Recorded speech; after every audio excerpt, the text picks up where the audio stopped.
Hi friends, welcome to my YouTube channel. இந்த வீடியோவை புதுசாக பார்க்குறவங்க மறக்காமல் சப்ஸ்கிரைப் பண்ணுங்கள். அண்ட் நான் தான் உங்கள் ஷேடோ.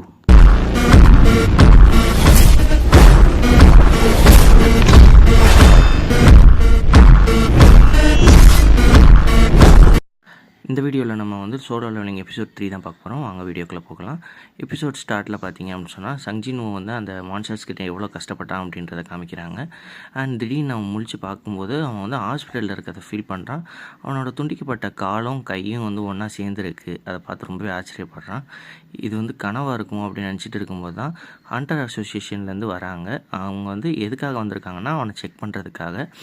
மிச்சம் எல்லோரும் வந்து இறந்துட்டாங்க. வெறும் 6 மெம்பர்ஸ் மட்டும்தான் உயிர் பிழைச்சிருக்காங்க அந்த டஞ்சன் ரைடில். அதனால் என்கொயரி பண்ணுறதுக்காக வந்திருக்காங்க. அவங்க என்ன என்கொயரிக்காக வந்திருக்காங்கன்னு பார்த்தீங்கன்னா, அந்த செகண்ட் டஞ்சன் பற்றின டீட்டெயில்ஸ் யாருக்குமே வந்து தெரில. ஏன்னா அது ஆட்டோமேட்டிக்காக க்ளோஸ் ஆகிடுச்சு. லாஸ்ட்டாக பார்க்கும்போது நம்ம சங்ஜின்வோ மட்டும்தான் அந்த இடத்துல இருந்திருக்கான். அதனால் அவனுக்கு எதுவும் செகண்ட் அவேக்கனிங் நடந்திருக்கா அப்படின்னு செக் பண்ணுறதுக்காக வந்திருக்காங்க. செகண்ட் அவேக்கனிங் அப்படின்னு பார்த்தீங்கன்னா, அதாவது நார்மலாக ஹண்டர்ஸுக்கு 2வது லெவல் போகிற மாதிரி. அவன் வந்து ரேங்க் தானே, அவன் வந்து ரேங்க் லெவலுக்கு ஏதாவது வந்துருச்சா அப்படின்னு பார்க்குறக்காக அந்த மானாமீட்டரில் செக் பண்ணுறாங்க.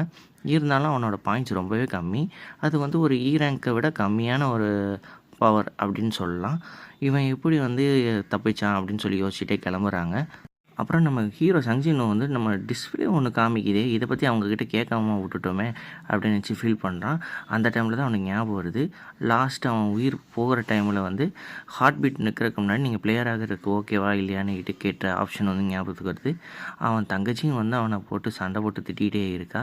எதுக்குன்னு பார்த்தா இவ்வளோ ஒரு பயங்கரமான டஞ்சன் ரைடுக்கு வந்து நீ போகணுமா அப்படின்னு சொல்லிட்டு. இருந்தாலும் இவன் வந்து இந்த முன்னாடி டிஸ்பிளேயில் இருக்கிறது கேம் மாதிரி இருக்கேன்னு சொல்லிட்டு அவட்ட கேட்குறான். அவளும் வந்து ஆமாம், இந்த மாதிரி நீ மெசேஜ் பாக்ஸ் ஓப்பன் பண்ணனா அதில் இருக்க டீட்டெயில்ஸ் பார்க்கலாம் அப்படின்னு சொல்லுவாள். அதில் வர ஃபஸ்ட்டு கொஸ்டின் என்னென்னு பார்த்தீங்கன்னா, புஷ்அப்ஸ் எடுக்கணும், ரன்னிங் போகணும் அப்படின்றது தான். அதை மீறினா அதுக்கு பனிஷ்மெண்ட் வரும் அப்படின்னு சொல்லியும் அதில் போட்டிருக்கோம். இருந்து விட்டுடுறான். அதே டைமில் அங்கே ஹண்டர் அசோசியேஷனில் அவனுக்கு செகண்ட் அவேக்கனிங் இல்லைன்னு சொல்லி இன்ஃபார்ம் பண்ணிக்கிறாங்க. அப்படியே ஹண்டர் அசோசியேஷனில் இன்னொரு கில்டில் வந்து சாகேனுக்கு நீ வந்து ட்ரெயினராக இரு, மென்டராக இரு அப்படின்னு சொல்லிட்டு அட்வைஸ் பண்ணுறான் அந்த கில்டோட மாஸ்டர். அப்புறம் வந்து ஒரு டஞ்சன் போர்ட்டல் வந்து ஒன்று ஓப்பன் ஆகுது. அதில் வந்து சேஃப்டி ப்ரிகாஷன்ஸ் மெயின்டைன் பண்ணிட்டுருக்காங்க மக்கள். திடீர்னுட்டு நம்ம சங்ஜின்வோட கொஸ்ட்டு முடியாதனால அவனுக்கு ஒரு பெனால்ட்டி கொஸ்ட்டு வருது. என்னென்னா அவன் வந்து ஒரு 4 ஹவர்ஸ் அந்த மான்ஸ்டர்ஸுக்கு நடுவில் தப்பிச்சாகணும். அந்த மான்ஸ்டர்ஸ் இவனை விட ரொம்பவே பவர்ஃபுல். அதனால் அவன் ஓடிட்டே தான் இருக்கணும், வேறு வழி இல்லை. அந்த டைமில் அவனை ஹாஸ்பிட்டல்லையும் பயங்கரமாக தேடிட்டு இருக்காங்க, எங்கே காணாமல் போயிட்டான்னு சொல்லிட்டு. நம்ம ஹீரோவுக்கு வந்து வேறு ஆப்ஷனே இல்லை, அவன் ஓடி தான் ஆகணும். அந்த டைமில் அவனை ஹாஸ்பிட்டலில் தேடிட்டு இருந்தவங்க எங்கே அவன் ரூமில் இன்னொரு தடவை செக் பண்ணி பார்ப்போம் அப்படின்னு போகிறாங்க. அந்த டைமில் அவன் கொஸ்ட்டை முடிச்சிடுறான். கொஸ்ட்டை முடித்ததுமே பெனால்ட்டி கொஸ்ட்டுக்கான அவார்டு இது அப்படின்னு சொல்லி கொடுக்குது. அந்த ஒரு கொஸ்ட்டை முடித்ததுமே அவனுக்கு வந்து ஒரு கான்ஃபிடென்ஸ் லெவல் அதெல்லாமே இன்க்ரீஸ் ஆகிடுச்சு. அவன் வந்து இதை தானே கண்டினியூஸாக நம்ம பண்ண போகிறோம் அப்படின்னு சொல்லிட்டு அதையும் பழக்கிக்கிறான். தினமும் அதாவது புஷ்அப்ஸ், அப்புறம் புல்லப்ஸ் ப்ளஸ் ரன்னிங் இது எல்லாத்தையுமே பண்ணுறான். அவனை வந்து ஜோகி வந்து ஹாஸ்பிட்டல் போய் பார்க்கலாம் அப்படின்னு சொல்லி போகும்போது அவன் எக்ஸசைஸ் பண்ணிட்டுருக்கிறத வந்து பார்த்து ரொம்பவே ஷாக் ஆகிறா. அவள் வந்து இன்னும் அந்த மைண்ட் ஸ்ட்ரெஸ்லேயே இருக்கா. பட் இவன் எப்படி அதெல்லாம் ஸ்கிப் பண்ணிட்டு ஃப்ரீயாக இருக்கான் அப்படின்றத நினச்சி யோசிச்சுக்கிட்டே கிளம்பிடுறா. அவனுக்கும் வந்து இது பழகிருச்சு. அவன் வந்து ஒரு எபிலிட்டியும் அட்வான்ஸ் பண்ணிக்கிட்டே போயிட்டு இருக்கான். அதாவது அவனுக்கு கிடைக்கிற ரிவார்ட் பாயிண்ட்ஸ் அது எல்லாத்தையுமே வந்து அவன் யூட்டிலைஸ் பண்ண ஆரம்பிச்சிடுறான். ஃபைனலாக வந்து அவனுக்கு ஒரு கீ கிடைக்கிது. இது என்ன கீ அப்படின்னு சொல்லி அவன் செக் பண்ணிகிட்டு இருக்கான். அதுக்கு பார்த்தா ஒரு டஞ்சனோட கீ. உடனே அதுக்கு போகணுமா வேணாமான்னு யோசிச்சுட்டு இருக்கான்.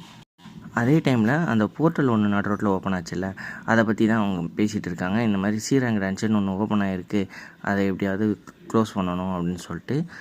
நம்ம ஹீரோவோட பேக் ஸ்டோரியும் காமிக்கிறாங்க. அவங்க அம்மா வந்து ஒரு மென்டல் இல்னஸில் வந்து மயங்கி விழுந்துருவாங்க.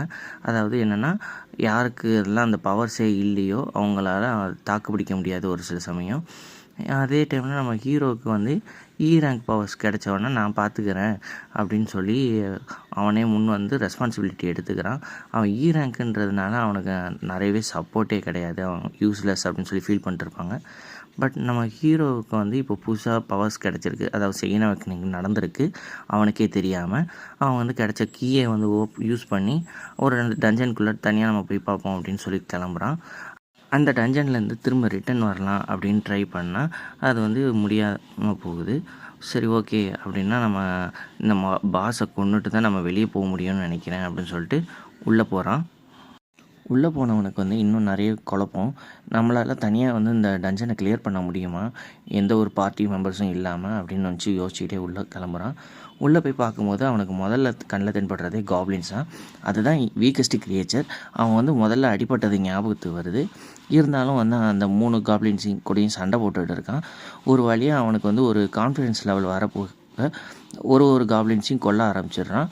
அதை கொல்ல அவனுக்கு வந்து இப்போ லெவல்ஸ் வந்து கூடுறதையும் அவன் வந்து ரொம்பவே லைட் வெயிட்டாக இருக்கிறதையும் ஃபீல் பண்ணுறான். அந்த டைமில் தான் ஒரு ரெட் வுல்ஃபோட என்ட்ரியே. அந்த ரெட் வுல்ஃப் என்னென்னு பார்த்தீங்க அப்படின்னு சொன்னால், இதை விட அதாவது காப்ளினை விட ஸ்ட்ராங்கான ஒரு எனிமி. அது நம்ம ஹீரோக்கு வந்து லாஸ்ட்டாக நடந்த டஞ்சன் ரைடை ஞாபகப்படுத்துது, அதாவது பயங்கரமாக இருக்குன்றத.